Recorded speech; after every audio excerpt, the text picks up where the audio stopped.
Hello my dear students, welcome to Magnet Brains. This is Saloni Pandey. So हम पढ़ रहे थे हमारा chapter number 1 that is what is psychology and इस chapter से रिलेटेड कुछ टॉपिक्स को हम हमारे प्रीवियस लेक्चर्स में डिस्कस कर चुके हैं। जो लास्ट टॉपिक हमने पढ़ा that is popular notions about the discipline of psychology, यानी कि साइकोलॉजी को लेके कुछ जो है पॉपुलर बिलीव्स होते हैं और एग्जैक्टली साइकोलॉजी है क्या, यानी फैक्ट और बिलीव्स इन दोनों के बीच का एक डिस्टिंक्शन साइकोलॉजी को लेके हमने डिटेल में समझा था।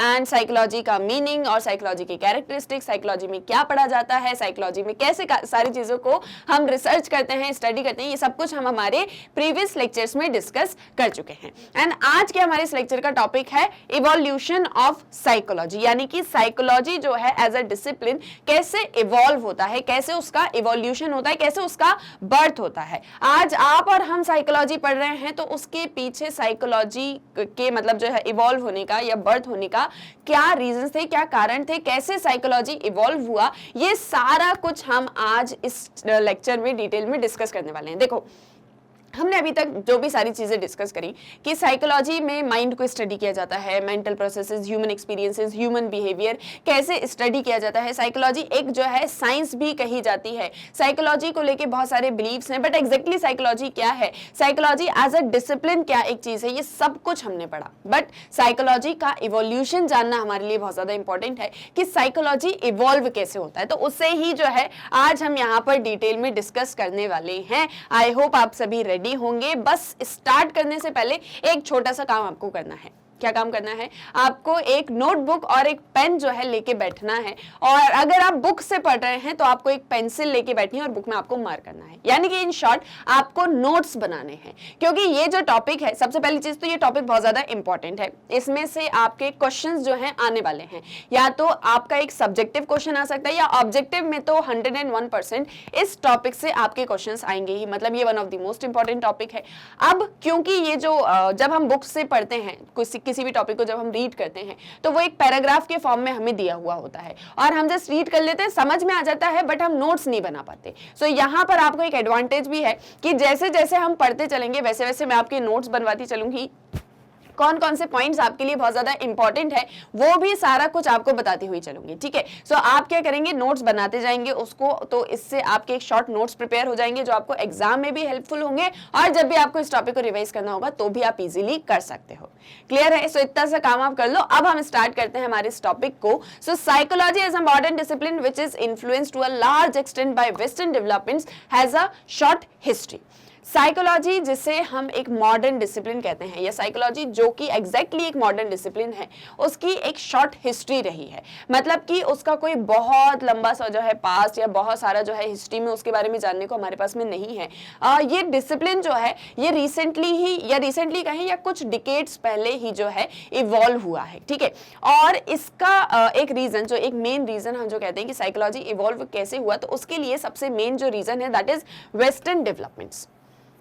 वेस्टर्न वर्ल्ड में जो भी डेवलपमेंट्स हो रहे थे, जिस भी तरह से डेवलपमेंट हो रहा था, जिस भी तरह से हम चीज़ों को समझना चाहते थे, जानना चाहते थे, उस according psychology as a modern discipline establish होना स्टार्ट होता है। अब कैसे स्टार्ट होता है, क्या सारे डेवलपमेंट चल रहे थे, वो सब हम यहाँ एक एक करके डिस्कस करेंगे। बट एक जो मेन रीजन है जो आपको पता होना चाहिए कि psychology as a modern discipline establish हुआ, तो उसके पीछे सबसे बड़ा रीजन क्या था? सबसे बड़ा जो रीजन था that is western developments. Western countries में जो भी डेवलपमेंट्स हो रहे थे, ये सबसे मेन चीज जो आपको नोट कर लेनी है, ठीक है। अब इसके बाद में किस तरह के डेवलपमेंट हुए वो हम यहाँ डिस्कस करेंगे। So it grew out of ancient philosophy concern with questions of psychological significance. तो ये जो साइकोलॉजी है ये कहाँ से स्टार्ट होती है, कहाँ से इसका बर्थ होता है?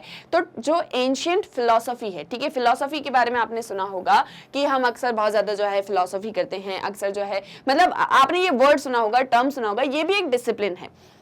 पहले के समय में फिलॉसफी हुआ करती थी जहां हम चीजों के बारे में बताते थे, जहां हम नॉलेज को स्टडी किया करते थे, रियलिटी को स्टडी किया करते थे, दैट वाज योर फिलॉसफी, ठीक है। वो एक मतलब discipline, as a discipline philosophy एक चीज थी। तो एंशिएंट टाइम्स में जो फिलॉसफी चल रही थी उस टाइम पे, जो भी फिलोसॉफिकल स्टडी किया करते थे, जो भी नॉलेज को जानना चाहते थे कि एग्जैक्टली रियलिटी क्या होती है, फैक्ट्स क्या होते हैं, इन सारी चीजों को जो स्टडी करते थे, तो यहाँ से धीरे धीरे साइकोलॉजिकल सिग्निफिकेंस जो है वो समझ में आने लगी। क्योंकि यहाँ से धीरे धीरे हमने साइकोलॉजिकल फिनोमेनास के बारे में स्टडी करना स्टार्ट किया कि एग्जैक्टली सारी चीजें कैसे वर्क करती हैं, एग्जैक्टली नॉलेज क्या होता है, कैसे नॉलेज जो है ग्रो करता है, बिहेवियर, ह्यूमंस बिहेव करें या कोई भी पर्सन बिहेव करता है तो वो किस तरह से बिहेव करता है, या फिलॉसफी, इन शॉर्ट, ठीक है, फिलॉसफी जो डिसिप्लिन है यहाँ से ही साइकोलॉजिकल सिग्निफिकेंस जो है वो ग्रो करती है, ठीक है, और धीरे धीरे यहाँ से हम साइकोलॉजी की तरफ आगे बढ़ते हैं। सो ये जो पूरा टॉपिक है आपको स्टोरी के फॉर्म में जानने को मिलेगा, आपको जस्ट उसमें मेन चीजों को समझना है कि कैसे कैसे स्टेप बाय स्टेप जो है साइकोलॉजी एज अ डिसिप्लिन उसका जो है इवोल्यूशन होता है। We mentioned earlier that the formal beginning of modern psychology is traced back to 1879 when the first experimental laboratory was established in Leipzig, Germany by Wilhelm Wundt। देखो, हमने पहले ही इस एक चीज को डिस्कस किया था कि साइकोलॉजी, जब हमने पढ़ा कि साइकोलॉजी एज अ डिसिप्लिन, तो हमने देखा कि कहां से स्टार्ट हुआ, कहां से साइकोलॉजी के बारे में जानना समझना हमने स्टार्ट किया। सो 1879 में लिप्जिग में फर्स्ट एक्सपेरिमेंटल लेबोरेटरी जो है मॉडर्न साइकोलॉजी की एस्टैब्लिश होती है, या साइकोलॉजी की एस्टैब्लिश होती है, जहां से फॉर्मल बिगिनिंग हो रही है मॉडर्न साइकोलॉजी की। और इस लेबोरेटरी को किसने एस्टैब्लिश किया? सो विल्हेम वंट ने। क्लियर है? ये पॉइंट आपको नोट कर लेना। सबसे पहले देखो, अभी तक जो भी चीजें हमने डिस्कस करी, तो सबसे पहले हमने देखा कि जो भी वेस्टर्न डेवलपमेंट्स हो रहे थे, सबसे पहले हमने ये एक चीज पर डिस्कस किया, यहां से साइकोलॉजी इवॉल्व होना स्टार्ट होती वेस्टर्न डेवलपमेंट से। और मेनली जो फिलॉसफी है यहां से ही साइकोलॉजी का एस्टैब्लिशमेंट या इवोल्यूशन स्टार्ट होता है, यहां से ही साइकोलॉजी का जो है इवोल्यूशन स्टार्ट होता है। ये इतने दो पॉइंट्स आपको मेनली जो है ध्यान में रखने हैं, ये मोस्ट इंपॉर्टेंट है। क्लियर है? अब इसके बाद में हमने देखा कि किस तरह के डेवलपमेंट्स हो रहे थे।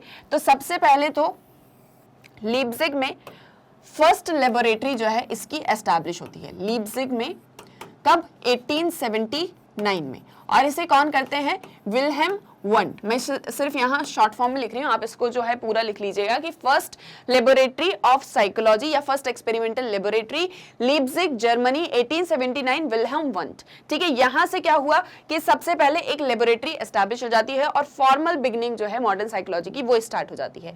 Want was interested in the study of conscious experiences and wanted to analyse the constituents और the building blocks of the mind. अब ये विल्हेम वंट ने भैया क्यों जो है एक्सपेरिमेंटल लेबोरेटरी को एस्टैब्लिश किया, क्यों वो साइकोलॉजी के बारे में समझना चाहते थे, क्या उसके रीजन थे? तो सबसे पहले तो वो कॉन्शियस एक्सपीरियंसेस को समझना चाहते थे। कॉन्शियस मतलब क्या होता है कि जब आप जो है मतलब अपने पूरे होशो आवाज में होते हो, जब आप पूरे मतलब हिंदी में अगर आप इसको सर्च करोगे सो दैट मींस चेतना। ठीक है, जब आप जो है हर एक चीज में बिल्कुल सचेत होते हो, बिल्कुल जो है वेकिंग पोजीशन में हो, मतलब वेकअप हो। ठीक है, और उस एक टाइम पर आपके जो भी एक्सपीरियंसेस होते हैं, जब आपका माइंड बिल्कुल कॉन्शियस है, ठीक है, जब आप बिल्कुल सचेत हो, जब आप अपने सराउंडिंग को लेके बिल्कुल हर एक चीज को ऑब्जर्व कर रहे हो, हर एक चीज समझते हो, ठीक है, उस एक टाइम पर आपके जो भी एक्सपीरियंसेस होते हैं, तो जो भी आपके कॉन्शियस एक्सपीरियंसेस हैं, एंड सेकेंडली आपके माइंड के बिल्डिंग ब्लॉक्स, यानी कि आपका माइंड जो है वो किन सारी चीजों से बनता है, माइंड के जितने भी कॉन्स्टिट्यूएंट्स होते हैं उन्हें एनालाइज करना। सो विलियम वंट इन दो चीजों में बहुत ज्यादा जो है इंटरेस्टेड थे, एक तो कॉन्शियस एक्सपीरियंसेस एंड सेकंड, देखो यहां पर हम नोट कर लेते हैं, सबसे पहले तो एक कॉन्शियस एक्सपीरियंसेस, ये सब आपके नोट्स बनते चल रहे हैं, अगर आप इन सारी चीजों को नोट डाउन कर लेंगे तो आपके लिए बहुत ज्यादा जो है हेल्पफुल होने वाला है आगे। ठीक है, एक कॉन्शियस एक्सपीरियंसेस और दूसरा analyse the constituents of mind. Mind के जितने भी कॉन्स्टिट्यूएंट्स होते हैं या माइंड में क्या सारी चीजें होती हैं उनको वो समझना चाहते थे, उन्हें वो एनालाइज करना चाहते थे। और इसीलिए विल्हेम वंट ने जो है किस एक चीज की बात करी, उन्होंने जो है फर्स्ट एक्सपेरिमेंटल लेबोरेटरीज एस्टैब्लिश करी साइकोलॉजी के लिए, जहां वो इन चीजों को समझना चाहते थे। अब ये एक पॉइंट आपको आ गया समझ में। Now structuralistic approach and introspection. So यहां से कैसे इवोल्यूशन हुआ साइकोलॉजी का, उसे हम कुछ अप्रोचेस के थ्रू समझेंगे, कुछ मतलब हमने उसको जो है बाइफरकेट दिया कि कौन कौन से अप्रोचेस रहे, तो वो आपको यहाँ बाइफरकेशन भी समझ में आ जाएगा और साथ ही साथ में उन मतलब जो भी हम अप्रोचेस की यहाँ बात करें एग्जैक्टली उनका मीनिंग क्या है वो भी समझ में आ जाएगा। आपको जस्ट नेम याद रखना है, ठीक है, कि कौन से पर्सन ने कौन सी जो है मतलब किस एक चीज की एस्टैब्लिशमेंट किया, उसने साइकोलॉजी में क्या कॉन्ट्रीब्यूशन दिया और मेनली उसका पर्सपेक्टिव क्या था। अब यहाँ तक हमने समझा कि जो है लीप्जिग में जो लेबोरेटरी बनी वो किस एक चीज के लिए थी और किसने बनाई। अब यहाँ से आपका स्ट्रक्चरलिस्ट अप्रोच स्टार्ट होता है एंड इंट्रोस्पेक्शन। कैसे कैसे? सो देखो, psychologist during Wundt's time analyse the structure of the mind through introspection and therefore were called structuralist. अब हम यहाँ पर इसको क्यों बोल रहे हैं कि ये स्ट्रक्चरलिस्ट अप्रोच है? क्योंकि जब मैंने आपको बताया कि जो वन थे वो किसी एक चीज को समझना चाहते थे कि माइंड के क्या कॉन्स्टिट्यूएंट्स होते हैं और साथ ही साथ में कॉन्शियस एक्सपीरियंसेस को।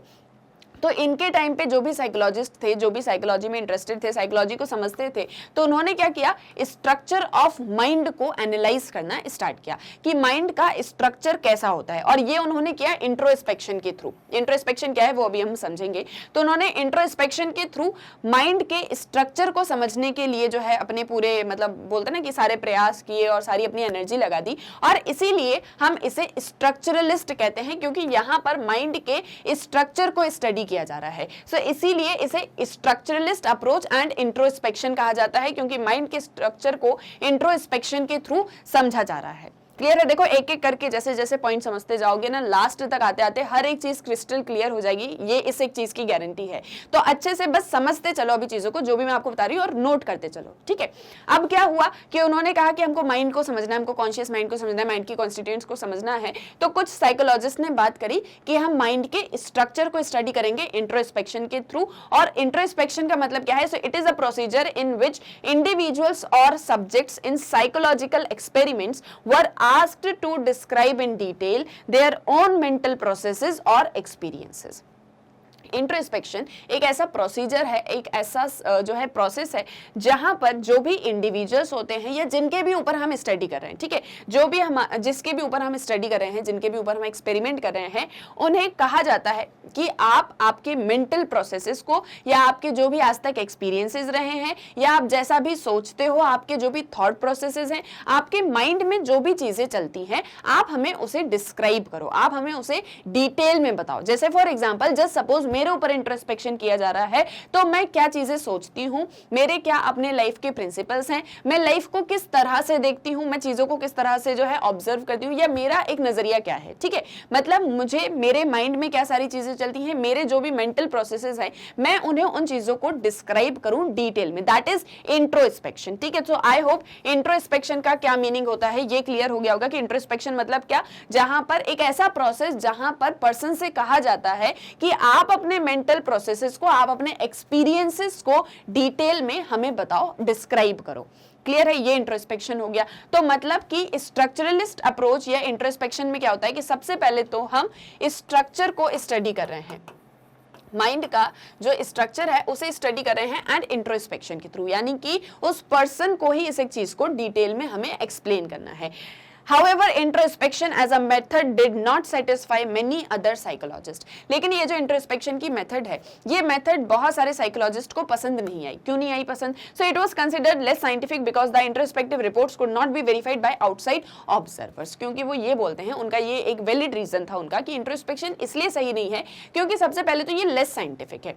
लेस साइंटिफिक इसलिए है क्योंकि यहाँ पर जैसे मैंने आपसे कहा कि मेरे ऊपर मान लीजिए मुझे कहा जा रहा है कि इंट्रोस्पेक्शन के थ्रू आप सारी चीजें बताइए, तो यहाँ पर जो भी साइकोलॉजिस्ट हैं, जस्ट सपोज ये बी पर्सन है, ये साइकोलॉजिस्ट हैं और इन्होंने मुझसे इंट्रोस्पेक्शन के थ्रू मेरे मेंटल प्रोसेसेस को डिस्क्राइब करने को बोला है, तो मैं जो भी फील करती हूँ इन्हें बता दूंगी। बट ये जो इन चीजों को ऑब्जर्व कर रहे हैं या जो भी पर्सन यहाँ पर ऑब्जर्वर है, वो उन चीजों को वेरीफाई नहीं कर सकता क्योंकि उसने उन चीजों को देखा नहीं है। वो जस्ट किसी से सुन रहा है, जिस पर भी इंट्रोस्पेक्शन के थ्रू हम माइंड के स्ट्रक्चर को समझने की कोशिश कर रहे हैं या मेंटल प्रोसेसेस को स्टडी करने की कोशिश कर रहे हैं, तो हम जस्ट उस पर्सन के एक्सपीरियंसेस को, उसके मेंटल प्रोसेसेस को सुन सकते हैं, समझ सकते हैं, बट एग्जैक्ट रियलिटी पर हम नहीं जा सकते, इसलिए लेस साइंटिफिक है सबसे पहली चीज तो। और दूसरी चीज क्योंकि यहाँ पर जो भी ऑब्जर्वर है वो उन चीजों को वेरीफाई नहीं कर सकता, वो कितनी सही है या वो कितनी गलत है उस एक चीज पर मतलब कंक्लूजन पर नहीं पहुंच सकता क्योंकि वो उस पर्सन के अपने पर्सनल एक्सपीरियंसेस हैं।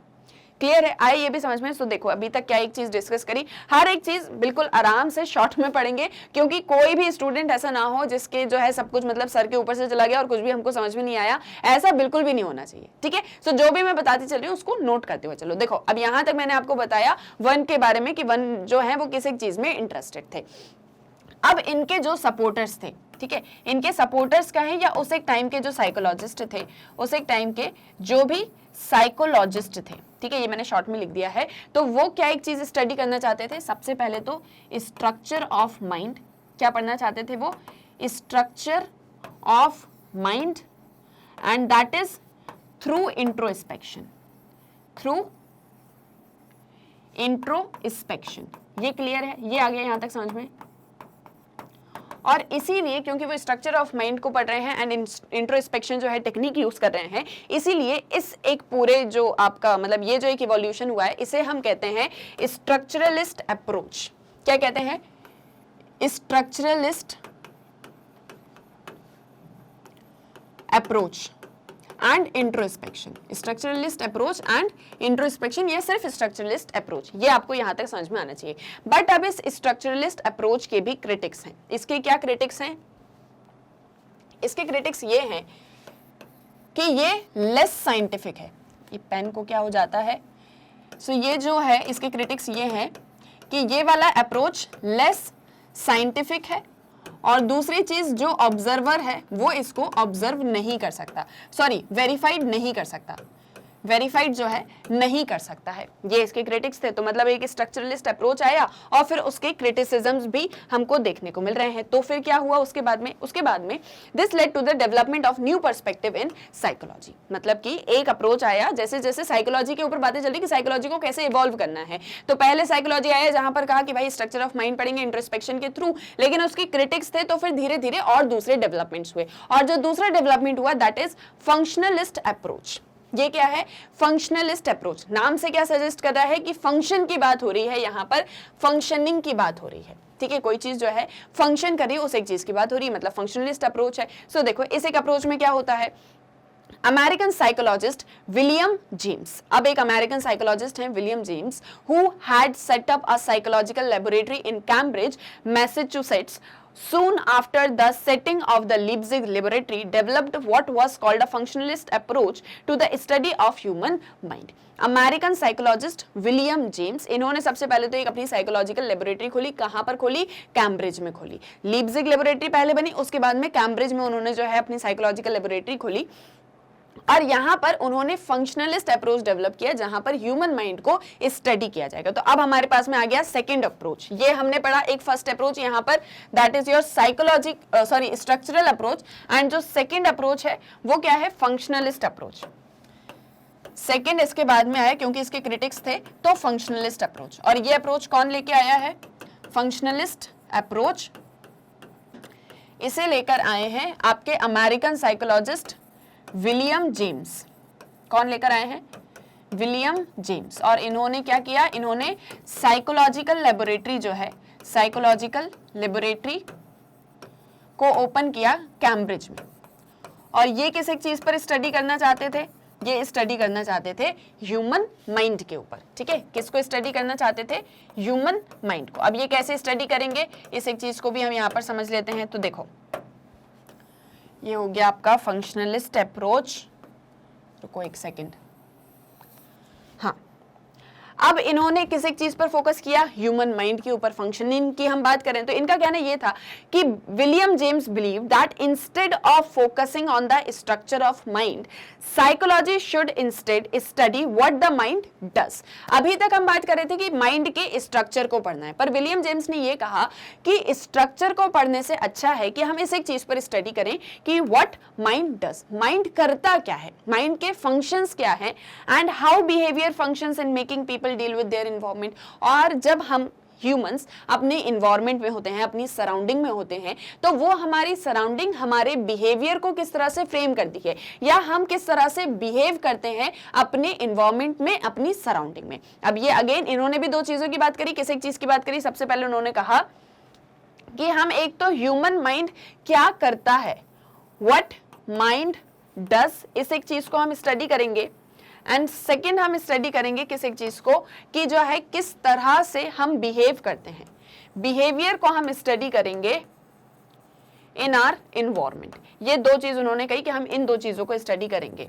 तो ये धीरे धीरे क्या हो रहा है कि कैसे एक एक करके साइकोलॉजी जो है इवॉल्व हो रहा है, कैसे उसमें नई नई थीम्स, कैसे उसमें नए नए फिनोमेनाज आ रहे हैं, इस एक चीज को हम समझ रहे हैं। अब विलियम जेम्स ने इन दो चीजों की बात करी। इसके बाद में क्या हुआ कि for example functionalist focus on how behaviour enabled people to satisfy their needs. जैसे कि उन्होंने एक एग्जांपल दिया कि कैसे ह्यूमंस जो हैं अपनी नीड्स को सेटिस्फाई करते हैं, बिहेवियर जो है, बिहेवियर के थ्रू वो अपनी नीड्स को सेटिस्फाई करते हैं। जैसे हमने पढ़ा कि बिहेवियर क्या एक चीज है, तो बिहेवियर यानी आपके रिएक्शन, आपके रिस्पॉन्सेस, आपका जो भी रिएक्शन होगा, आपका जो भी रिस्पॉन्स होने वाला है, दैट इज योर बिहेवियर। आप जिस भी तरह से बिहेव करते हो उससे आपको एक सेल्फ सेटिस्फेक्शन मिलता है, आपकी अपनी नीड जो है वो सेटिस्फाई हो जाती है। जैसे फॉर एग्जांपल, जैसे सपोज आपको बहुत भूख लगी थी, आपको बहुत भूख लगी थी, तो आपने जो है उस एक चीज के लिए बहुत ही मतलब गुस्से में या बहुत ही चिड़चिड़ा के आपने जो है बिहेव किया कि मुझे भूख लगी, मुझे खाना दे दो, मैं जो है मतलब आप बहुत ज्यादा जो है चिड़चिड़ा, आपके अंदर मतलब चिड़चिड़ाहट आने लगी, ठीक है।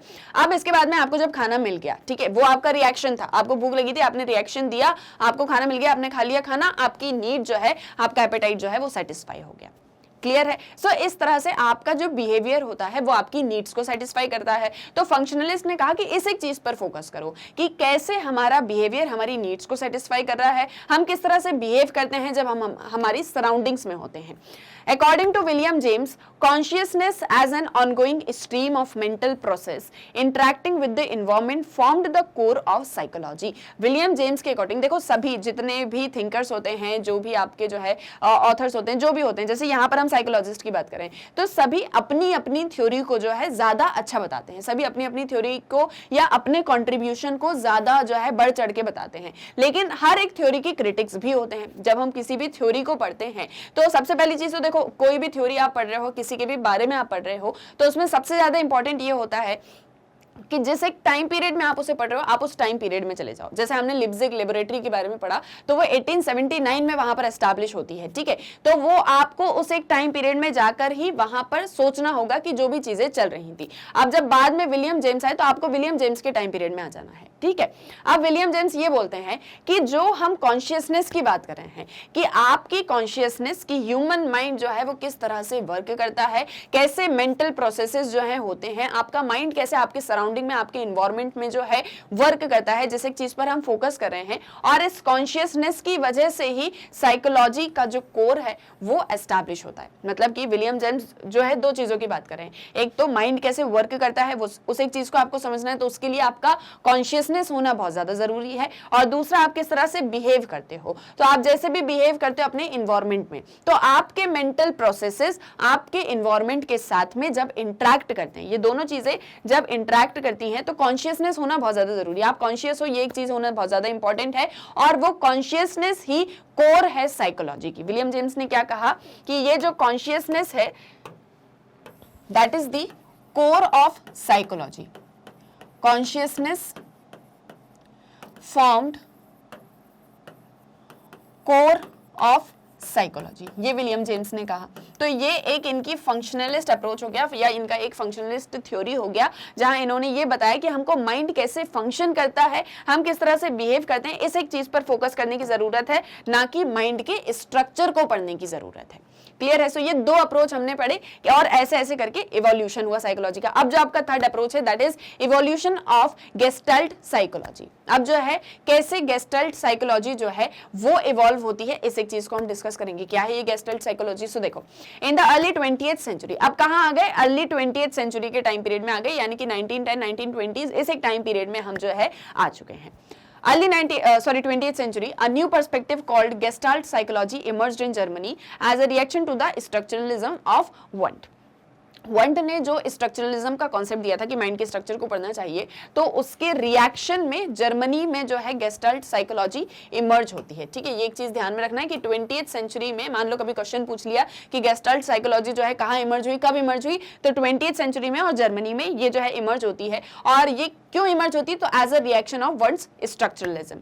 It focused on the organisation of perceptual experiences. ये जो एक थ्योरी है, ये जो एक अप्रोच है, ये परसेप्चुअल एक्सपीरियंसेस की बात करता है। किस एक चीज की बात करता है? आपके अपने जो परसेप्चुअल एक्सपीरियंसेस होते हैं उस एक चीज की। क्या होते हैं परसेप्चुअल एक्सपीरियंसेस, कैसे परसेप्शन काम करते हैं, ये सब कुछ अभी डिटेल में समझेंगे। ठीक है, एक एक करके आराम से समझना हर एक चीज को। सो हम लिख लें यहाँ पर थर्ड अप्रोच, थर्ड अप्रोच जो कि दिया गेस्टाल्ट साइकोलॉजी जिसे हम कह रहे हैं। ठीक है, थर्ड जो है वो क्या है?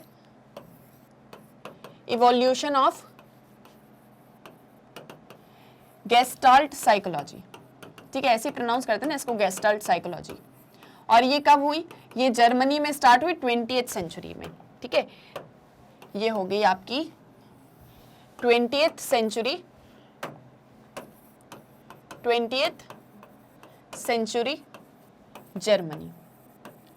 क्लियर है। इनका किस एक चीज पर फोकस था, ऑर्गेनाइजेशन या फिर सिर्फ परसेप्चुअल एक्सपीरियंसेस। इनका फोकस था परसेप्चुअल एक्सपीरियंसेस के ऊपर। अब क्या होते हैं ये परसेप्चुअल एक्सपीरियंसेस, ये हम यहां पर समझेंगे। इतना आगे यहां तक क्लियर हुआ, जितना भी समझाया, जो भी हमने पढ़ा। So देखो, instead of looking at the components of the mind, the Gestalt psychologist argued that when we look at the world, our perceptual experiences is more than the sum of the components of the perception. वो ये बोल रहे हैं कि जब मतलब structure of mind को पढ़ना या components of mind को पढ़ना, इससे ज़्यादा better है कि हम perceptual experiences को पढ़ें, ठीक है। उन्होंने क्या कहा कि हमको perceptual experiences को पढ़ना चाहिए, क्योंकि वो हमारे perception से या हमारे surrounding से ज़्यादा important होते हैं। कैसे होते हैं, क्या होते हैं परसेप्चुअल एक्सपीरियंसेस, अब इस एक चीज को समझो। सो देखो, परसेप्चुअल एक्सपीरियंसेस क्या होते हैं, जस्ट सपोज कोई पर्सन है, कोई जो है परसीवर है, उसने किसी चीज को परसीव किया, उसने किसी चीज को महसूस किया। सो वो उसका एक तो सबसे पहले वो उसका परसेप्चुअल एक्सपीरियंस हो गया, ठीक है। जो भी परसीवर है, जो भी पर्सन है, उसने जिस भी चीज को एक्सपीरियंस किया, जिस भी चीज को उसने महसूस किया, वो उसका परसेप्चुअल एक्सपीरियंसेस होता है। और perceptual experiences are more than the sum of components of the perception. और आपके सराउंडिंग में, आपके आसपास में जो भी चीज है, उससे ज्यादा आपका एक्सपीरियंस होता है। कैसे होता है, देखो कुछ एग्जांपल्स के थ्रू समझोगे तो समझ में आएगा। जैसे in other words, what we experience is more than the inputs received from our environment. हमारे इन्वायरमेंट से हमें जो भी चीज इनपुट की तरह मिल रही है, उससे ज्यादा इंपॉर्टेंट होता है या उससे ज्यादा होते हैं हमारे एक्सपीरियंसेस। जैसे for example, light from a series of flashing bulbs falls on our retina, we actually experience movement of light. Just suppose आप कहीं पर मतलब ऐसी जगह पर हैं जहां पर डीजे लगा हुआ है, ठीक है, और बस जो है बढ़िया ढिंचिक ढिंचिक जो है लाइट्स आ रही हैं सब जगह से, और आपके रेटिनास पर वो जो लाइट्स हैं वो फॉल हो रही हैं। जब वो लाइट आपके रेटिना पर फॉल होगी, तभी आपको जो है ये एक चीज फील होगी, आपको परसीव होगा कि जो है मेरे आसपास मूवमेंट ऑफ लाइट है। जैसे सपोज आप सो रहे थे, आप बहुत ही अनकॉन्शियसली थे, मतलब बहुत अनकॉन्शियस स्टेट में थे, आप जस्ट ऐसे ही बैठे थे या आप सो रहे थे, एकदम से आपके ऊपर कोई फ्लैश लाइट मार दे, ठीक है। सो आपके जैसे ही वो फ्लैश लाइट रेटिना पर पड़ेगी, आपको समझ में आएगा ओ मेरे आसपास में जो है लाइट है, क्योंकि वो एक चीज आपको एकदम से आपकी स्किन पर टच होने वाली है। जैसे फॉर एग्जाम्पल, हम कभी सोते भी, हम हमारे रूम में सो रहे हैं, लाइट्स वगैरह सब कुछ ऑफ है, लेकिन एकदम से मम्मी आ गई या पापा आ गए, उन्होंने जो है स्विच ऑन कर दिया, लाइट जो है चालू कर दी, हमारी नींद खुल जाती है। हम तो सो रहे थे, हमारी तो आंखें बंद थी, हमें कैसे पता चला कि लाइट ऑन हुई है? क्यों? क्योंकि वो एक चीज हमारे ऊपर मतलब असर करती है, ठीक है, हम उस चीज को एक्सपीरियंस कर सकते हैं। एक और example, when we see a movie we actually have a series of rapidly moving images of still pictures falling on our retina. जब हम मूवी देख रहे होते हैं, सो बहुत सारी ऐसी इमेजेस हैं जो एक साथ चलती रहती हैं, वीडियोस आते रहते हैं, और वो सब कुछ हमको दिखता है क्योंकि वो सारी चीजें हमारे रेटिना पर फॉल हो रही है। सो परसेप्शन का मतलब सिर्फ ये नहीं है कि आपके रेटिनास आपके आसपास, बट आपकी सराउंडिंग में आपने जिन चीजों को एक्सपीरियंस किया है, वो चीजें आपके लिए बहुत ज्यादा इंपॉर्टेंट होती है। जैसे बहुत बार हम ऐसा सोचते हैं, जैसे फॉर एग्जांपल आपका कोई फ्रेंड है, आप उसकी जो है बिल्कुल बहुत ज्यादा हेल्प करते हो, उसमें आपका कोई ऐसा कुछ नहीं है कि आप उसकी हेल्प करते हो तो किसी मतलब की वजह से करते हो, आप जस्ट अच्छे से हेल्प करते हो क्योंकि मेरा फ्रेंड है यार, वो भी आगे बढ़ जाए, हम सभी जो है साथ में अच्छे से पढ़े लिखे सब कुछ करें। बट आपको दिख रहा है कि वो फ्रेंड मेरा सिर्फ और सिर्फ यूज करता है, तो आपका एक परसेप्शन बन जाता है। क्या? एक परसेप्चुअल एक्सपीरियंस आपका बन गया कि यार लोग ना मतलबी होते हैं, उनकी आप कितनी भी हेल्प कर लो, उनको आप कितना भी जो है मतलब कुछ भी दे दो, आप अपना 100% भी दोगे, बट सभी जो है अपने मतलब के लिए होते हैं, सभी जो है मतलबी होते हैं, सभी जो है आपकी वैल्यू नहीं करते हैं। आप जिसको बहुत ज्यादा वैल्यू दोगे, आप जिसको बहुत ज्यादा रिस्पेक्ट दोगे, वो आपको जो है उतना ज्यादा वैल्यू नहीं देने वाला है, उसकी लाइफ में आपकी उतनी ज्यादा वैल्यू नहीं होगी। अक्सर ऐसे हमारे अपने परसेप्चुअल एक्सपीरियंसेस होते हैं जो हमने इसी वर्ल्ड से लिए हैं, जो हमने हमारी सराउंडिंग से ही लिए। अक्सर हमारे बहुत सारे ऐसे एक्सपीरियंसेस बन जाते हैं ना चीजों को लेके, ठीक है, और वो हमारे परसेप्चुअल एक्सपीरियंसेस हमारे एनवायरनमेंट से, हमने जो भी इनपुट्स हमारे एनवायरनमेंट में लिए उससे ज्यादा होते हैं। मतलब इन शॉर्ट आपके एक्सपीरियंसेस आपकी लाइफ को बहुत ज्यादा अफेक्ट करते हैं। Thus, our perceptual experience is more than the elements.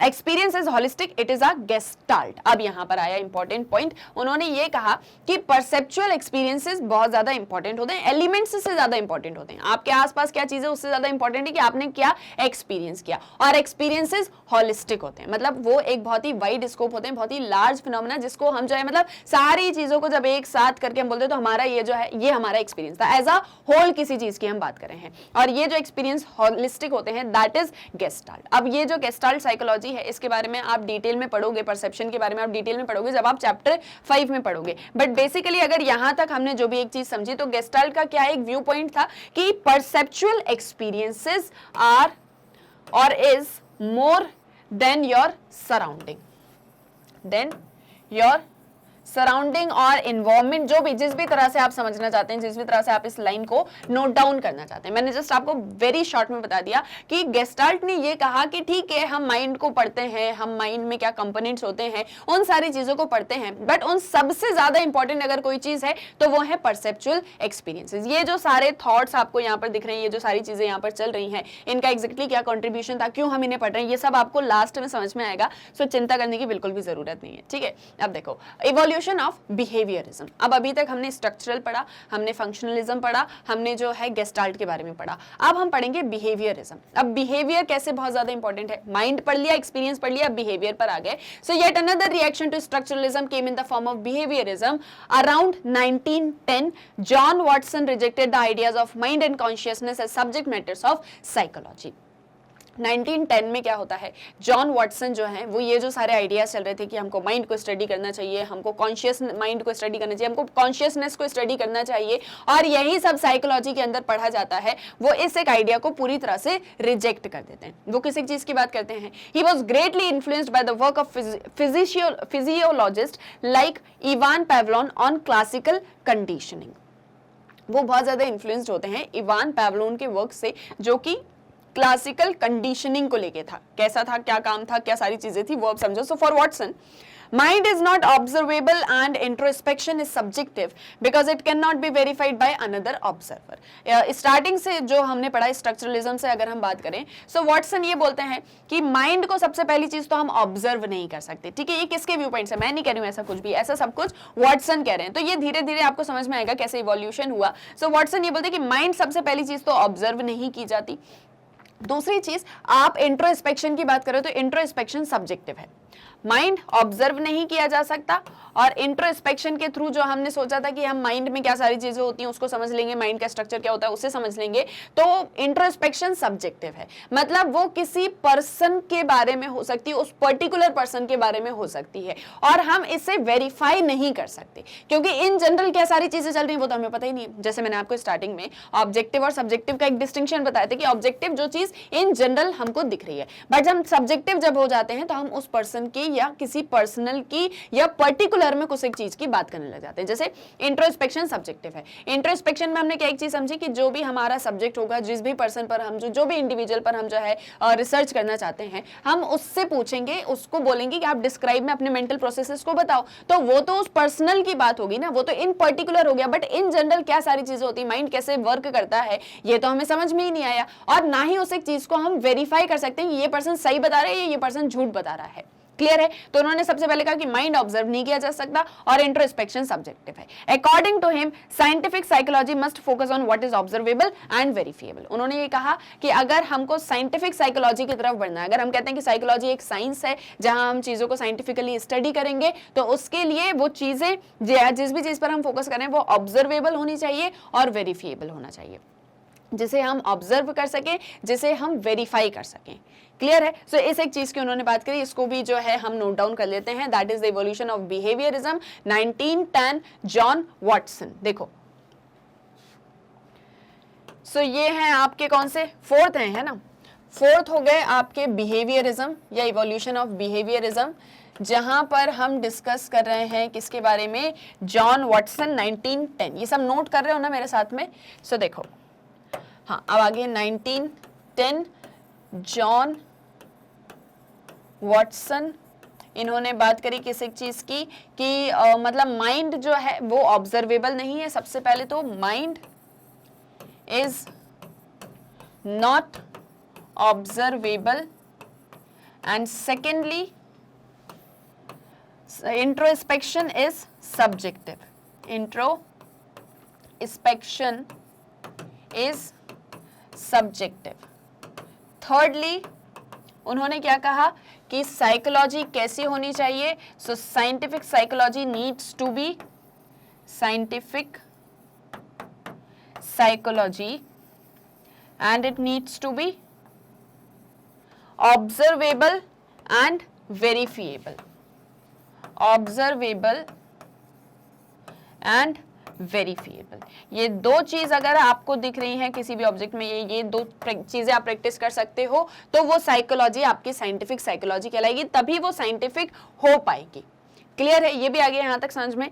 Next, he defined psychology as a study of behavior or responses which can be measured and studied objective. तो उनके according psychology क्या है? Study of behaviour और responses. वो सारे behaviour, वो सारे responses जिन्हें हम मेजर कर सकते हैं, जिन्हें हम ऑब्जेक्टिवली स्टडी कर सकते हैं. सो ये एक डेफिनेशन थी साइकोलॉजी की, जो कि किसने दी? जॉन वॉटसन ने. So study of behaviour which can be measured and study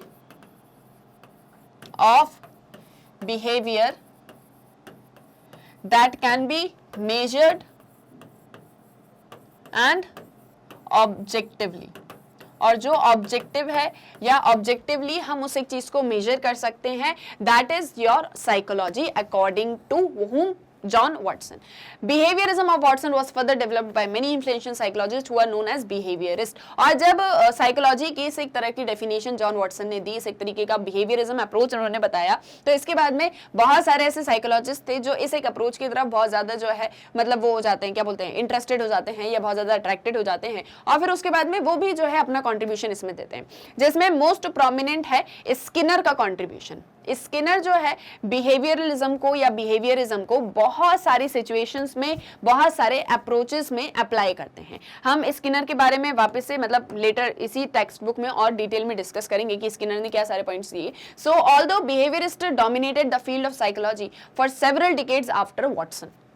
Watson के बाद में भी बिहेवियरिस्ट जो अप्रोच है वो बहुत ज़्यादा पॉपुलर रहा. बहुत सारे साइकोलॉजिस्ट ने उस एक चीज़ को मतलब उसमें इंटरेस्टेड रहे और उसमें अपने अपने कंट्रीब्यूशन दिए. A number of other approaches and views about psychology and it's subject matter were developing around the same time. और इसी एक टाइम पीरियड में मतलब आपकी 20th सेंचुरी में ही जो है साइकोलॉजी को लेकर ढेर सारे व्यू पॉइंट्स, उसका सब्जेक्ट मैटर जो है वो ग्रो करता चला जा रहा था. One person who shook the world with his radical view of human nature was Sigmund Freud. इसमें से एक ऐसे पर्सन जिन्होंने पूरे वर्ल्ड में जो है मतलब साइकोलॉजी को लेके एक तरीके से बोलते हैं ना क्रांति लेके आगे, बहुत रेडिकल व्यूज लेके आए, वो थे सिगमंड फ्रूड. फ्रूड के क्या व्यूज थे? So he viewed human behaviour as a dynamic manifestation of unconscious desires and conflicts. ये इसीलिए इनका एक बहुत ही मेजर कंट्रीब्यूशन है. उसका ये रीजन है कि वो ये बोलते हैं, अभी तक हम जो बात कर रहे हैं ह्यूमन बिहेवियर की, हम माइंड की बात कर रहे हैं, हम कॉन्शियस माइंड की बात करें कि जब माइंड जो है आपका कॉन्शियस होता है, सचेत होता है, तो अब आप किस तरह से जो है काम करते हो, माइंड मेंटल प्रोसेसेस क्या होते हैं, ये सारी चीजें. यहां पर फ्रूड ने बात करी कि ह्यूमन बिहेवियर जो है वो अनकॉन्शियस डिजायर्स और कॉन्फ्लिक्ट्स को लेके होता है, जहां पर हम अनकॉन्शियस माइंड के क्या डिजायर्स हैं, अनकॉन्शियस माइंड किस तरह से कॉन्फ्लिक्ट में रहता है, इन सारी चीजों को डिस्कस करते हैं. सो वो एक मेजर कंट्रीब्यूशन है क्योंकि उन्होंने बात करी अनकॉन्शियस माइंड की या अनकॉन्शियस डिजायर्स एंड कॉन्फ्लिक्ट्स की. He founded psychoanalysis as a system to understand and cure psychological disorders. उन्होंने एक जो है एस्टैब्लिश किया डिसिप्लिन या डिपार्टमेंट ऑफ साइको एनालिसिस. किस एक चीज का? साइको एनालिसिस का, जो कि एक ऐसा सिस्टम था जहां पर साइकोलॉजी से रिलेटेड जो भी डिसऑर्डर्स हैं हम उन्हें जो है क्योर कर सकें. ठीक है, सो इनका भी एक कंट्रीब्यूशन मेजर हो गया, इनको भी हम नोट डाउन कर लें. सिगमंड फ्रूड, देखो सिगमंड फ्रूड वो आएंगे आपके इसी बिहेवियरिस्ट अप्रोच के ही अंदर, बट उन्होंने क्या मेजर चीजें बोली? सबसे पहले तो ये कि अनकॉन्शियस डिजायर्स की उन्होंने बात करी, अनकॉन्शियस डिजायर्स. ठीक है, इस एक चीज की उन्होंने बात करी. सेकंड, उन्होंने किस एक चीज के बारे में डिस्कस किया कि उन्होंने एक साइको एनालिसिस जो है इसको एस्टैब्लिश किया.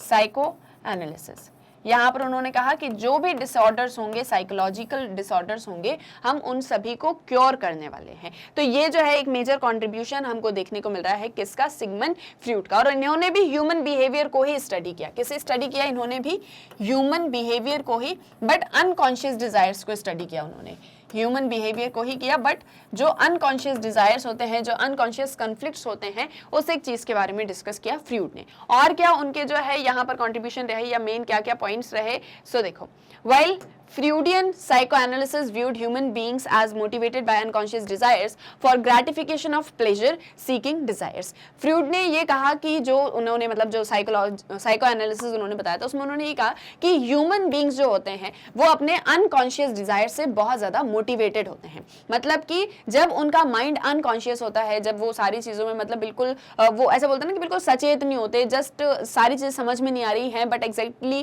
क्या हो रहा है, अनकॉन्शियस है, तब वो उनके जो डिजायर्स होते हैं वो उनके डिजायर्स उनको प्लेजर प्रोवाइड करते हैं। मतलब कि उनकी जो भी इच्छाएं होती हैं, जो भी उनके अनकॉन्शियस माइंड के डिजायर्स होते हैं, वो उन्हें प्लेजर प्रोवाइड करते हैं। इसके अंदर जो है सारी सेक्सुअल एक्टिविटीज भी आती हैं। ये किसने कहा? फ्रूड ने। उन्होंने कहा कि ह्यूमन बिहेवियर जो है वो अनकॉन्शियस डिजायर्स से बहुत ज्यादा मोटिवेटेड होता है, और जो ह्यूमनिस्टिक पर्सपेक्टिव है साइकोलॉजी में, to come more positive view of human nature. और जब हम ह्यूमनिस्टिक पर्सपेक्टिव लाएंगे साइकोलॉजी में, जब हम साइकोलॉजी में ह्यूमन बींग्स को स्टडी करेंगे, एग्जैक्टली ह्यूमंस कैसे होते हैं, तो हम एक ह्यूमन नेचर का पॉजिटिव व्यू देख पाएंगे। अभी तक हम सिर्फ ह्यूमन माइंड की बात कर रहे हैं, सिर्फ कॉन्शियस माइंड की बात कर रहे हैं, ह्यूमन बिहेवियर की बात कर रहे हैं, ह्यूमन एक्सपीरियंसेस की बात कर रहे हैं, बट जब हम ह्यूमन को ही स्टडी करेंगे, जब हम ह्यूमनिस्टिक पर्सपेक्टिव लेकर आएंगे, तो हम ह्यूमन नेचर के पॉजिटिव साइड को भी जान पाएंगे। ये किसने कहा? फ्रूड ने, ठीक है, अपने साइको एनालिसिस में। So humanist such as Carl Rogers and Abraham Maslow emphasize the free will of human beings and their natural striving to grow and unfold their inner potential। तो इसके बाद में जितने भी ह्यूमनिस्टिक थे, जैसे कार्ल रोगर्स और अब्राहम मैस्लो, सो इन्होंने क्या किया? इन्होंने free will of human beings पर फोकस किया कि ह्यूमन बींग्स जो है वो उनका फ्री विल क्या होता है, उनकी अपनी जो है इच्छाएं क्या होती हैं जब उन्हें फ्री छोड़ दिया जाता है, और किस तरह से वो नेचुरली ग्रो करते हैं, कैसे वो अपने पोटेंशियल को जो है एक्वायर करते हैं। जैसे कि ह्यूमन बींग्स बहुत सारी चीज़ों से रिस्ट्रिक्टेड होते हैं, बहुत सारी चीज़ों से, अपनी सराउंडिंग में देखना है, अपने इन्वायरमेंट को देखना है, अपने जो लव्ड वंस हैं उनका भी ध्यान में रखना है, अपनी फैमिली के बारे में भी सोचना है, वर्क भी करना है, वर्क लाइफ भी है, उसके बाद में ढेर सारी चीज़ें होती हैं एक ह्यूमन की लाइफ में। लेकिन जब हम एक ह्यूमन बींग को बिल्कुल फ्रीली छोड़ देंगे, जब हम उसको बिल्कुल फ्री कर देंगे और उसको बोलेंगे आपको जैसे जीना है, आपको जो करना है वो करो, तब हम देख पाएंगे कि वो किस तरह से नेचुरली ग्रो करने वाला है, कैसे वो ग्रो करेगा, कैसे वो अपने पोटेंशियल को, उसका जो इनर पोटेंशियल है उसे यूज करेगा, और वो अपने फ्री विल को हमें जो है शो कर पाएगा। ये एक चीज किसने कही? ह्यूमनिस्ट ने, जो ह्यूमन बींग्स की बात करते हैं, ठीक है।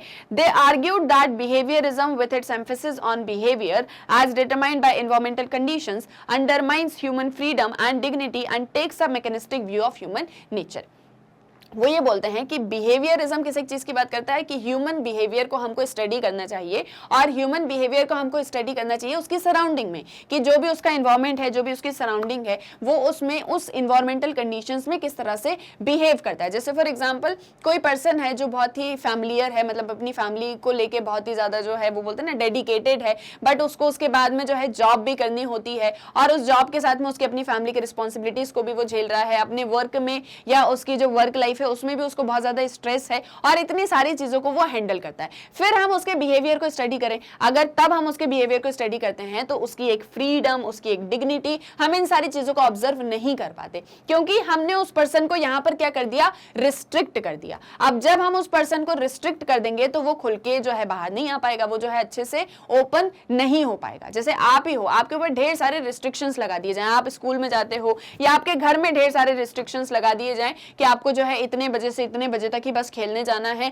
आप खेलोगे अपने सिर्फ इन्हीं 2 फ्रेंड्स के साथ में आप खेलने वाले हो, आपको इतने टाइम पे खाना मिलेगा, खाने में आपको सिर्फ हम जो है दाल और रोटी ही देने वाले हैं। जैसे सपोज कुछ इस तरह के रिस्ट्रिक्शंस आपके ऊपर लग जाएं, आप कहीं बाहर नहीं जाओगे, आप सिर्फ और सिर्फ स्कूल में जाओगे, आपका स्कूल भी यही होने वाला है, स्कूल में आपको सिर्फ अपने इन्हीं फ्रेंड्स के साथ में रहना है, आपको सिर्फ यही वाली टीचर पढ़ाने आएगी। जस्ट सपोज एक एग्जांपल दे रही हूँ कि ऐसे रिस्ट्रिक्शंस अगर आपके ऊपर लग जाएं तो आप फुली ग्रो नहीं कर पाओगे। फिर हम आपके बिहेवियर को कैसे स्टडी कर पाएंगे? तो अगर हम अब आपको ओपन छोड़ दें, अब आप बिल्कुल फ्री हो, आपको स्कूल जाना है, जिनके साथ में फ्रेंडशिप करनी है फ्रेंडशिप करो, आपको अपने टीचर्स के साथ में जिस भी तरह से जो है मतलब आपको बिहेव इन द सेंस कि आपको उनके साथ में जिस भी तरह के अपनी एक रिलेशनशिप, एक बॉन्ड एस्टैब्लिश करना है, आप वो एक चीज इजीली कर सकते हो, आप आराम से घर में आपको जब पढ़ना है आप पढ़ सकते हो, आपको जो भी करना है आप कर सकते हो, एक टाइम टेबल बन जाए बट आपको एटलीस्ट फ्री छोड़ दिया जाए, तब हम आपके बिहेवियर को और ज्यादा अच्छे से एनालाइज कर पाएंगे। तो इसीलिए यहाँ पर जो फ्रूड का साइको एनालिसिस है वो अनकॉन्शियस डिजायर्स की बात करता है और वो ह्यूमनिस्टिक पर्सपेक्टिव की बात कर रहा है। एक और जो इंपॉर्टेंट पॉइंट वो क्या है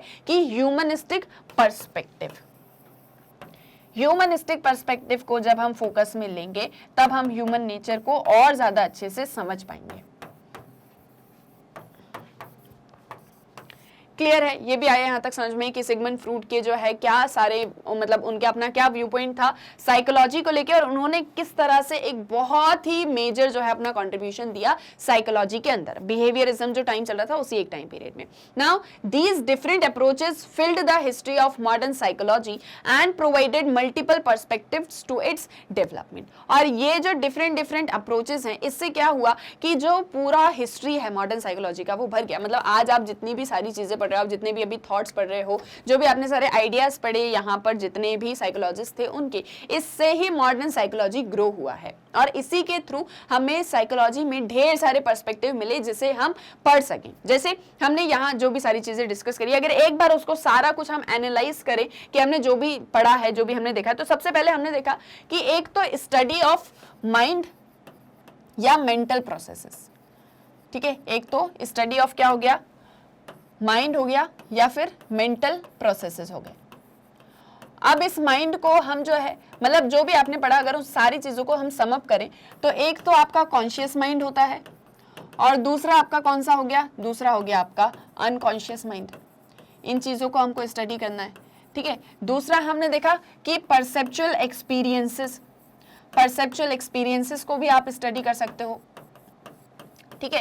परसेप्चुअल एक्सपीरियंसेस आपके सराउंडिंग से, आपके इन्वायरमेंट से बहुत ज्यादा इंपॉर्टेंट होते हैं। इसके बाद हमने देखा कि आप बिहेवियर को स्टडी करो, ह्यूमन बिहेवियर को स्टडी करो। बिहेवियर आप दो तरह से स्टडी कर सकते हो। एक आप कैसे स्टडी कर सकते हो कि आपके सराउंडिंग में जो भी इन्वायरमेंटल कंडीशंस है उसको ध्यान में रखते हुए, जो भी इन्वायरमेंटल कंडीशंस है, स्टिमुलस जो है उस एक चीज को ध्यान में रखते हुए। और दूसरा आप जो है बिहेवियर को स्टडी कर सकते हो ह्यूमनिस्टिकली, जब आप ह्यूमनिस्टिक अप्रोच जो है अडॉप्ट करते हो। ह्यूमनिस्टिक अप्रोच जहां पर आप ह्यूमंस को फ्री छोड़ देते हो, वो अपने विल के अकॉर्डिंग, अपनी इच्छाओं के अकॉर्डिंग जो है वर्क कर सकते हैं। तो इस तरह से आप मेंटल प्रोसेसेस, एक्सपीरियंसेस और ह्यूमन बिहेवियर को स्टडी करते हो। और इस तरह से जो हमने अभी प्रीवियस लेक्चर्स में पढ़ा कि psychology is all about all these things, जहां पर हम इन्हें स्टडी करते हैं तो वो कैसे इवॉल्व हुआ वो यहाँ आपको समझ में आया होगा। And each of these perspective has its own focus and draws our attention to the complexity of psychological processes.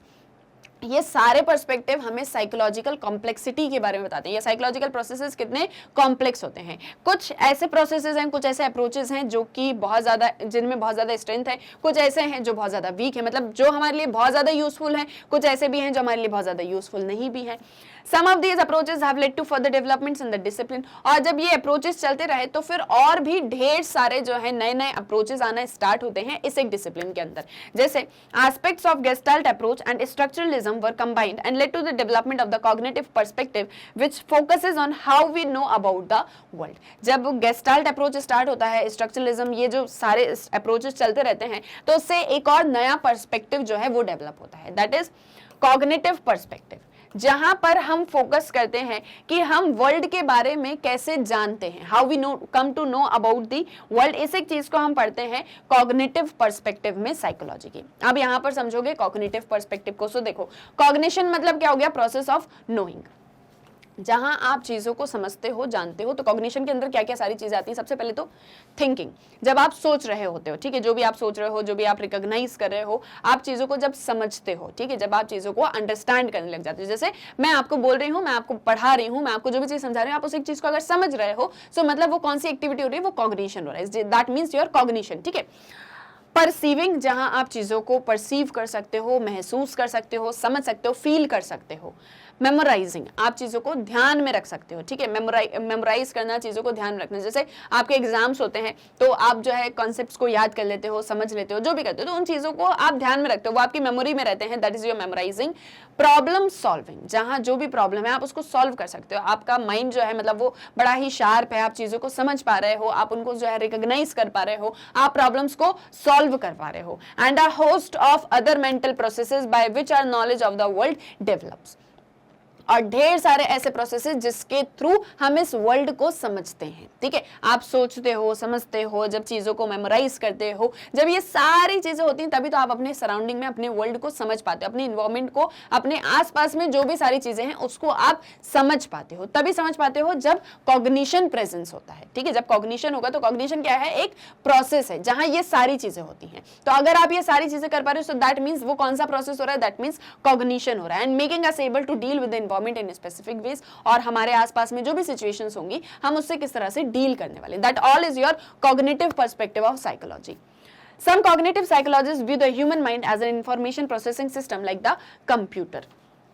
अब यहाँ पर कुछ ऐसे साइकोलॉजिस्ट हैं, कुछ ऐसे कॉग्निटिव साइकोलॉजिस्ट हैं जो ये बोलते हैं कि ह्यूमन माइंड जो है वो एक इंफॉर्मेशन प्रोसेसिंग सिस्टम है, कंप्यूटर की तरह। जैसे कि कंप्यूटर में जो है वो क्या करता है, रिसीव करता है, प्रोसेस करता है, ट्रांसफॉर्म करता है, स्टोर करता है, इंफॉर्मेशन को सेव करके रखता है। एक कंप्यूटर होता है, उसमें ये सारी चीज़ें होती हैं, इंफॉर्मेशन को रिसीव करना है, ट्रांसफर करना है, डेटा कलेक्ट करना है, डेटा को एनालाइज करना है, उसके बाद में जो है चीज़ों को स्टोर करके रखना है, चीज़ों को ध्यान में रखना है। डेटा है, उसमें काट डाला, आप उसमें सारी चीज़ों को स्टोर करके सकते हो, फिर उसको आप रिट्रीव कर सकते हो। हर एक प्रोसेस आप कंप्यूटर के अंदर कर सकते हो। सेम चीज़ ह्यूमन माइंड के भी साथ में है। तो mind according to this view is like a computer. So इसके अकॉर्डिंग माइंड क्या है, माइंड एक कंप्यूटर ही तो है, कंप्यूटर की ही तरह काम कर रहा है, सारी चीजों को ध्यान में रख रहा है, सारी चीजों को समझ रहा है। आप उसको जो भी चीज बोल रहे हो वो अपने माइंड में उस एक चीज को स्टोर करके रख रहा है, मेमोरी में रख रहा है, प्रॉब्लम को सॉल्व कर सकता है। जैसे फॉर एग्जाम्पल गूगल है, गूगल पे आपने कोई चीज़ को सर्च करा तो वहां से आपको इन्फॉर्मेशन मिलती है कि इस चीज़ का ये मीनिंग होता है। आपके माइंड में आपने जितनी भी चीज़ों को जो है स्टोर करके रखा हुआ है, जो भी चीज़ों को समझ के रखा हुआ है, जब उसमें कोई चीज़ नहीं आती है तो वो सारी चीज़ें क्या होती हैं, प्रोसेस होती हैं, वो सारी चीज़ें प्रोसेसिंग में आती हैं, आपको हर एक क्वेश्चन का आंसर मिलता है। तो कॉग्निशन क्या है, वो एक पूरा प्रोसेस जहां पर आप इन सारी चीज़ों को, इन सारी एक्टिविटीज़ को कर रहे हो। Now, modern cognitive psychology views human beings as actively constructing their minds through their exploration into the physical and the social world. अब यहाँ पर जो modern cognitive psychology है वो human beings को किस तरह से देखती है, जो कि actively अपने minds को construct कर रहे हैं, जो कि actively इन सारी चीज़ों को समझ रहे हैं। मतलब कि जैसे हमने तो आपको बता दिया कि cognition का मतलब क्या है, तो cognition एक process है जहाँ आप इन सारी चीज़ों को समझते हो, जहाँ पर आप world को समझते हो, जानते हो। अब आप समझ सकते हो, ठीक है, आप अंडरस्टैंड कर सकते हो, आप थिंक कर सकते हो, आप रिकॉग्नाइज कर सकते हो, आप रिमेंबर कर सकते हो। ये सारी चीजें आपके माइंड को पता है, मतलब कि कॉग्निशन प्रोसेस जो है वो आपका अच्छा खासा हो चुका है।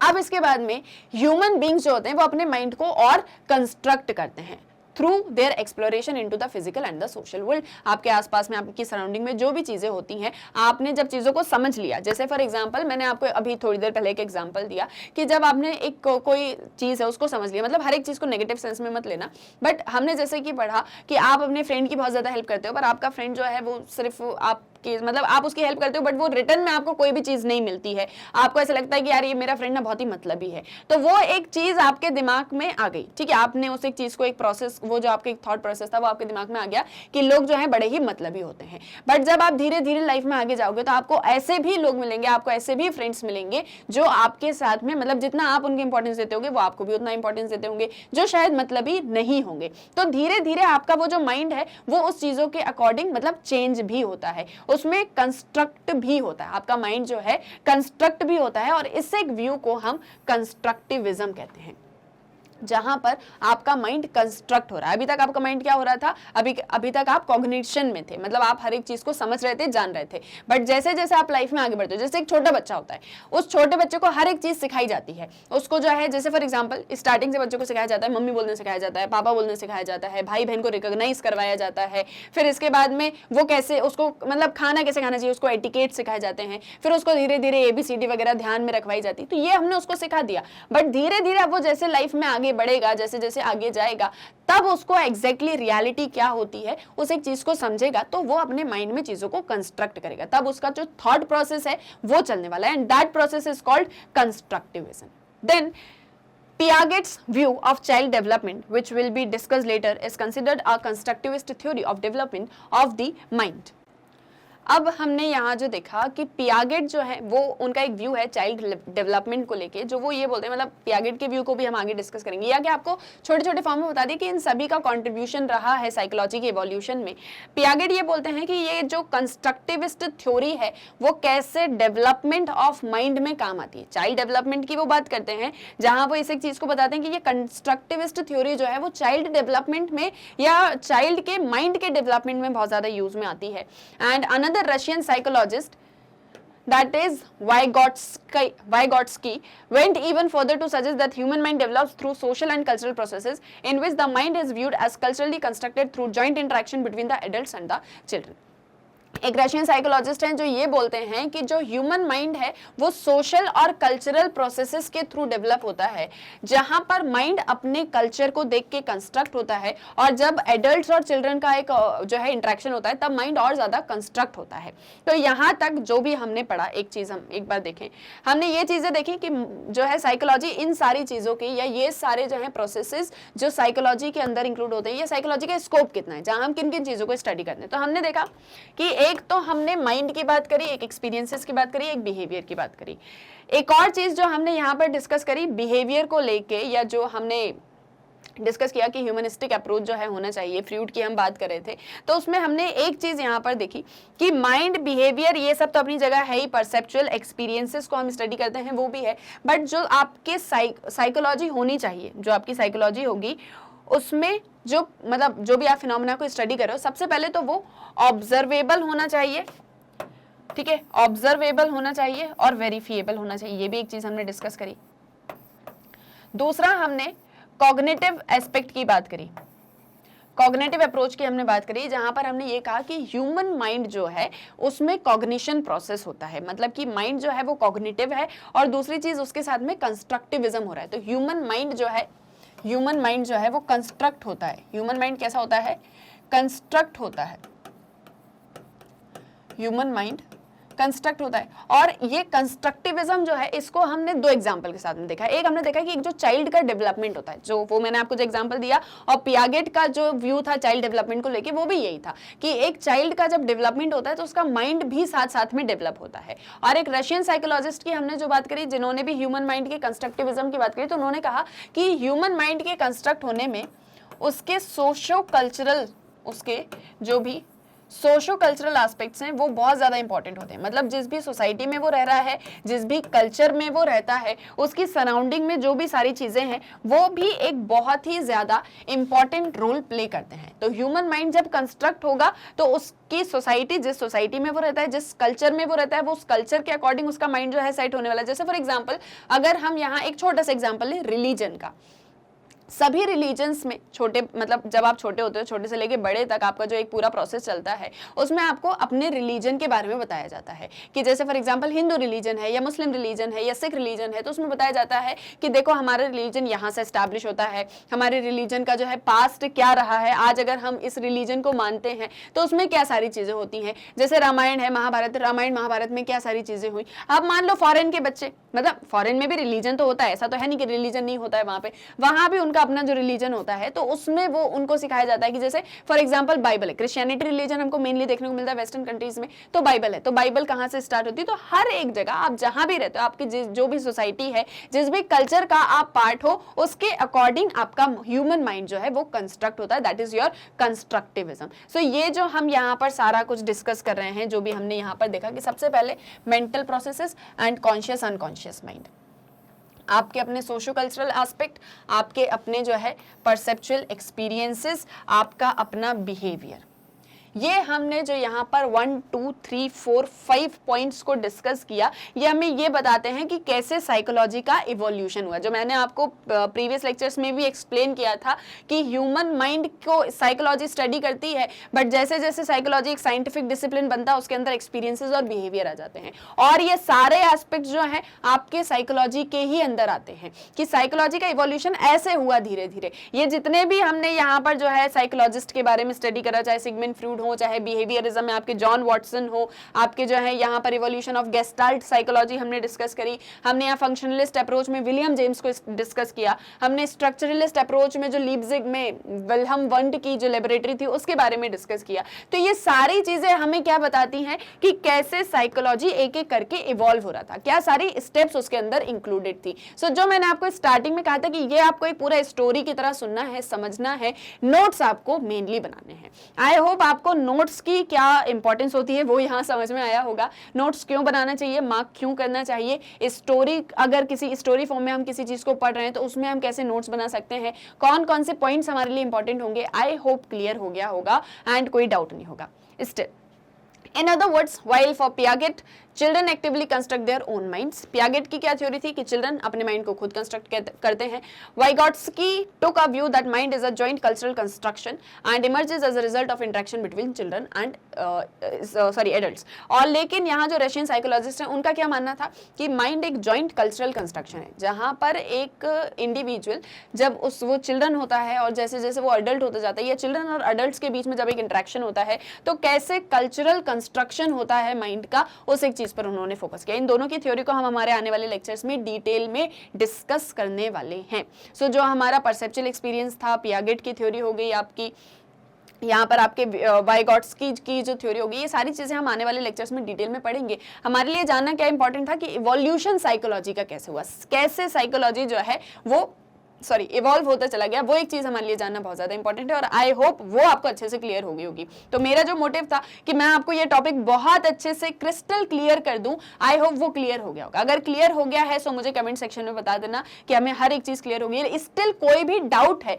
तो वो भी आप कमेंट सेक्शन में पूछ सकते हो, ठीक है। आई होप सारी चीजें क्लियर हो गई, जितने अप्रोचेस हमने पढ़े, कैसे कैसे इवोल्यूशन हुआ, वो क्लियर हो गया होगा। अब एक और चीज, आपकी बुक में एक बॉक्स दिया है, दैट इज योर बॉक्स 1.1, आपके चैप्टर में ही एक बॉक्स दिया है 1.1 जिसमें इवोल्यूशन ऑफ साइकोलॉजी दिखाया गया है। सो यहाँ पर वो सारे मतलब उस एक चीज को यहाँ भी हमने नोट डाउन किया हुआ है, जहां पर आपको ईयर दिए गए हैं और कौन से ईयर में साइकोलॉजी में किस एक तरीके का कंट्रीब्यूशन दिया, वो एक चीज दी गई है। सो आपको ये कंट्रीब्यूशन जो है याद करना है। देखो बहुत सारे ईयर्स हैं तो सारे तो याद नहीं होंगे, बट मेनली जो सारी चीजें हैं जो अक्सर ऑब्जेक्टिव्स में पूछी जाती हैं वो आपको पता होना चाहिए, क्योंकि इस तरह के जो आपके होते हैं ना कि जहां पर कोई ईयर दिया है, उस ईयर में किसी तरह का कोई जो है मतलब वर्क हुआ है, मेजर कंट्रीब्यूशन हुआ है, वो आपके ऑब्जेक्टिव्स में जरूर आते हैं। तो इसीलिए उनको जस्ट हम एक बार यहाँ रीड करेंगे, ऐसा कुछ उसमें समझने वाला नहीं है, बट एक बार जस्ट उन चीजों को भी रीड कर लेते हैं ताकि सुनने से हो सकता है आपको एक दो पॉइंट्स तो याद हो ही जाए, फिर आप भी उसको जो है रीड कर लीजिएगा। देखो 1879 William Wundt established first psychological laboratory Leipzig Germany, ये 1879 में हुआ। 1890 में विलियम जेम्स ने अपनी एक बुक पब्लिश करी जिसका नाम था प्रिंसिपल्स ऑफ साइकोलॉजी, ठीक है। 1895 में फंक्शनलिस्ट अप्रोच जो है साइकोलॉजी का वो एस्टैब्लिश होता है। तो जो आपने फंक्शनलिस्ट अप्रोच सुना वो 1895 से स्टार्ट हो रहा है, ठीक है। 1900 से सिगमंड फ्रूड ने साइको एनालिसिस, जिस एक चीज की हमने यहाँ पे डिस्कशन किया, उसको एस्टैब्लिश किया। तो मान लो आपसे पूछ लिया जाए सिगमंड फ्रूड ने कब साइको एनालिसिस को एस्टैब्लिश किया, तो आपको पता होना चाहिए 1900 से ये जो एक थ्योरी है ये डेवलप होती है। 1904 में Ivan Pavlov wins the Nobel prize for his work on digestive system that led to understanding of principles of development of responses. Ivan Pavlov को नोबेल प्राइज मिलता है, उन्होंने डाइजेस्टिव सिस्टम को लेके एक वर्क किया था जहां से हमको रिस्पॉन्स क्या होते हैं, रिस्पॉन्सेस कैसे होते हैं, इन सारी चीजों की इंपॉर्टेंस पता चली थी। 1905 में intelligence test developed by Binet and Simon. 1912 में gestalt psychology is born in Germany. 1912 में गेस्टाल्ट साइकोलॉजी जर्मनी में स्टार्ट होती है और 1905 में एक इंटेलिजेंस टेस्ट जो है वो डेवलप किया जाता है। ये सारे कुछ साइकोलॉजी के ही कॉन्ट्रीब्यूशन है। 1916 में first psychology department Calcutta university में एस्टैब्लिश होता है, ठीक है, इंडिया के अंदर। मतलब इंडिया में साइकोलॉजी कहां से आई, 1916 से। 1922 ये इंपॉर्टेंट पॉइंट, ठीक है। 1922 psychology is included in Indian science Congress association. Indian science Congress association जो है उसके अंदर साइकोलॉजी को भी इंक्लूड किया गया। जो हम बोलते हैं ना साइकोलॉजी एक साइंस है तो उसे साइंस में भी पढ़ा जाता है। 1924 में इंडियन साइकोलॉजिकल एसोसिएशन जो है उसको फाउंड किया जाता है।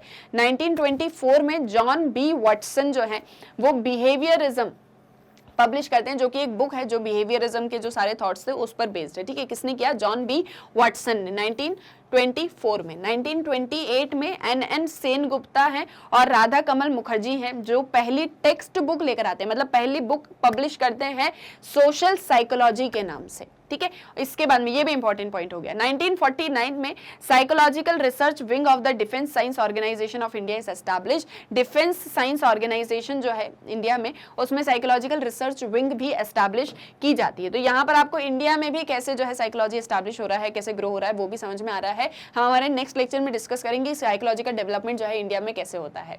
1951 में humanistic psychology Carl Rogers publish करते हैं क्लाइंट सेंटर थेरेपी, उनकी अपनी एक बुक। 1953 में बीएफ स्किनर जो है वो साइंस एंड ह्यूमन बिहेवियर, इस एक बुक को पब्लिश करते हैं जहां पर बिहेवियरिज्म की बात होती है। 1954 में humanistic psychology Abraham Maslow publish करते हैं मोटिवेशन एंड पर्सनालिटी, ये भी साइकोलॉजी की बुक है आपकी। 1954 में ब्यूरो ऑफ साइकोलॉजी इलाहाबाद में एस्टैब्लिश होता है। 1955 में national institute of mental health and neuro science, that is NIMHANS, ठीक है, निमहंस, ये जो है एस्टैब्लिश होता है बेंगलोर में। ये भी इंपॉर्टेंट कंट्रीब्यूशन, मान लो क्वेश्चन आ जाए national institute of mental health and neuro science कहाँ एस्टैब्लिश हुआ? तो बेंगलोर में हुआ।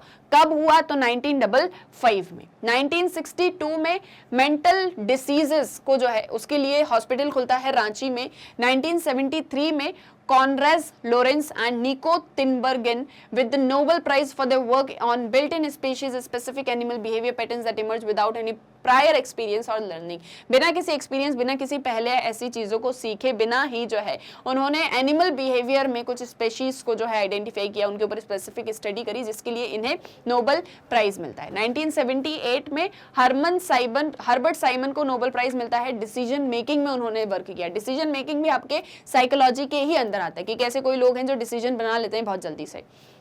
1981 में डेविड ह्यूबल और टॉर्स्टन विसल, इनको नोबेल प्राइज मिला क्योंकि इन्होंने जो है ब्रेन के विजन सेल्स के ऊपर रिसर्च करी थी।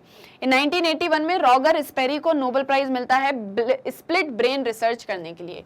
1989 में नेशनल एकेडमी जो है साइकोलॉजी की इंडिया में एस्टैब्लिश होती है।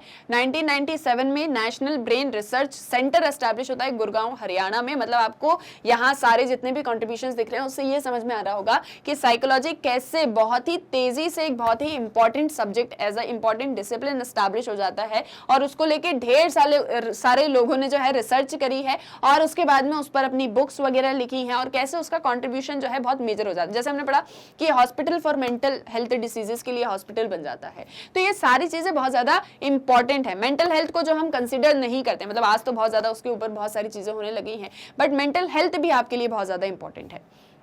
2002 में एक और नोबेल प्राइज मिलता है ह्यूमन जजमेंट और डिसीजन मेकिंग को लेके डेनियल कैनहेमन को। 2005 में थॉमस शीलिंग को नोबेल प्राइज मिलता है क्योंकि उन्होंने गेम थ्योरी को अप्लाई किया था कन्फ्लिक्ट और कॉपरेशन को इकोनॉमिक बिहेवियर में समझने के लिए। तो ये जितनी भी चीजें पढ़ रहे हो, देखो ऐसा कुछ नहीं कि यहाँ बस ये सारे जो है आपको मतलब ईयर याद करना है और उसमें क्या कंट्रीब्यूशन हुआ बस उसको याद कर लेना है। ये सारी चीजें आगे डिटेल में पढ़ोगे भी आने वाले लेक्चर्स में। तो यहाँ पर अगर थोड़ा थोड़ा भी उनका आइडिया हो जाएगा तो आगे और अच्छे से समझ में आएगा। और जो मैंने एक चीज कही कि एग्जाम्स में इसमें से क्वेश्चंस आएंगे तो इसको अच्छे से पढ़ लेना, समझ लेना।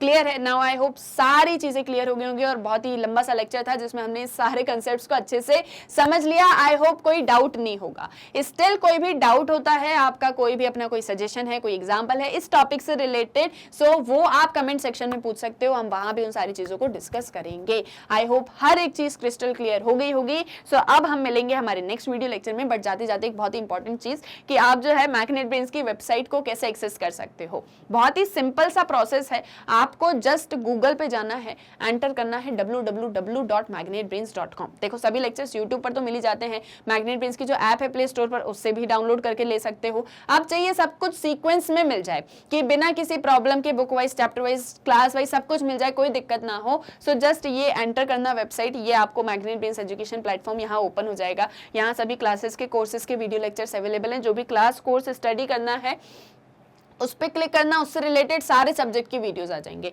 स्क्रॉल करोगे और भी वीडियोस देखने को मिलेंगे। सभी के नीचे वॉच नाउ का बटन है, आपको जो भी सब्जेक्ट स्टडी करना है वॉच नाउ पे क्लिक किया, उससे रिलेटेड आ जाएंगे यहाँ सारे चैप्टर के वीडियोस। उस पर क्लिक करोगे उससे रिलेटेड सब टॉपिक्स आ जाएंगे। सभी के आगे वॉच नाउ का बटन है, वॉच नाउ पे क्लिक किया और ये वीडियो ओपन। अब यहाँ से नेक्स्ट वीडियो देखना है, नेक्स्ट वीडियो पर क्लिक करो, ये नहीं देखना है कुछ और देखना है, यहाँ से कैंसिल कर दो। सो बहुत ही इजीली मैग्नेट ब्रेन्स की वेबसाइट को आप एक्सेस कर सकते हो और साथ ही साथ में यहाँ पर आपको हिंदी मीडियम चैनल्स भी मिल जाएंगे जहाँ सब कुछ मिलेगा हिंदी मीडियम में। सो आई होप सारी चीजें क्लियर हो गई होंगी। सो फटाफट वीडियो को लाइक कर दो, शेयर कर दो और चैनल को सब्सक्राइब करना मत भूलना, क्योंकि मैग्नेट ब्रेन्स पर आपको मिलती है 100% free online education with quality content and best of the teachers, और वो भी बिना किसी पेड सब्सक्रिप्शन के। सो आई होप सब कुछ क्लियर है। अब मिलेंगे नेक्स्ट वीडियो लेक्चर में। Thank you very much.